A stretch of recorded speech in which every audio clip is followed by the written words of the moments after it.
som over den kjøtthøsten ventet I skyttergravene. Ennå lever han over menneskeslaget. Okay, just to end this, this album is released in your own label in only 1,000 copies. That's quite few. It is quite few in relation to the amount of albums, for example, that we sold with Solefald 10 years back in the day when people still bought physical albums.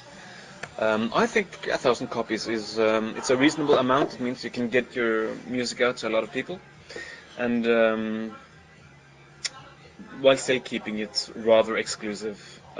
Once I run out of the Solefald albums, which I'm soon going to do, I don't think I'm gonna press anymore. No.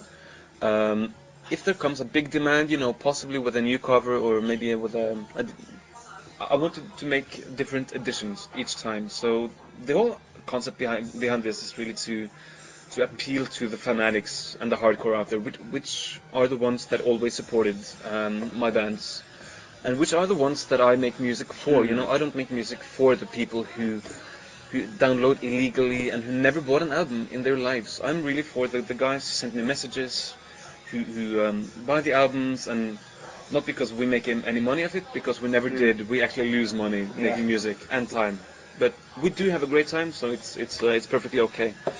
I mean, we wouldn't be doing this if we didn't enjoy it. Of course not. Of course not. So going out on my own and founding Inhuman Music, the name of my label, I actually enjoy it.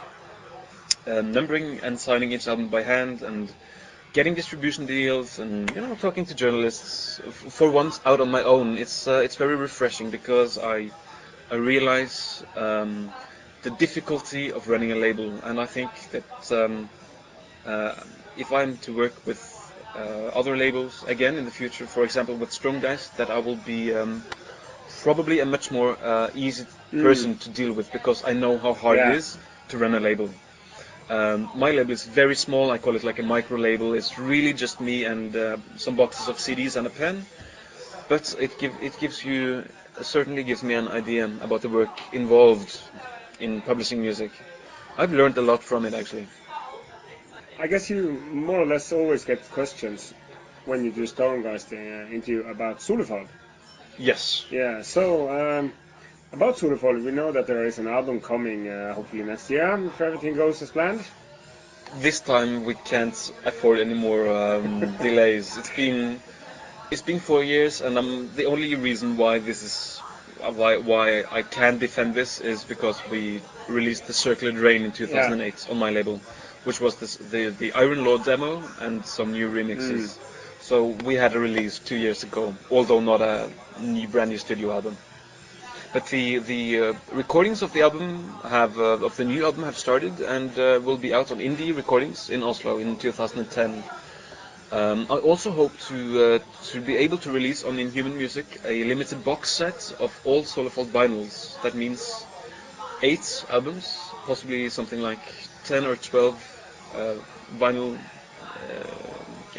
records. Yeah. Some of them will be double because of the length. In a box limited to 500 copies. It will be extremely expensive to press, and I hope that I will be able to do it if there is any interest out there. And you can actually print some old interviews, or include a CD with old interviews, just for the nostalgia. Yeah, that would be a solution as well. I know I have a couple which were like this long. Interviews? Yeah. In the past, I remember we had 10 years ago in the sofa. We sat there for hours talking. Hours and hours. Yeah. Okay. I think about Sturmgeist now. What do you expect of reactions now for the Manifesto album? I expect this to. First of all, I hope to get rid of this album, to actually get it out to people and make them listen to it, and I hope that they have a good time doing so, and then move on to create new material. I have a concept for the next album that will move on to more modern history and talk about the Cold War, which is a period that I was never really interested in until this point, where I I feel the nostalgia for the atomic bomb and the bomb shelters and the sort of front of ice between Kremlin and the Pentagon. You know, this whole aesthetic that is really out of fashion in a way.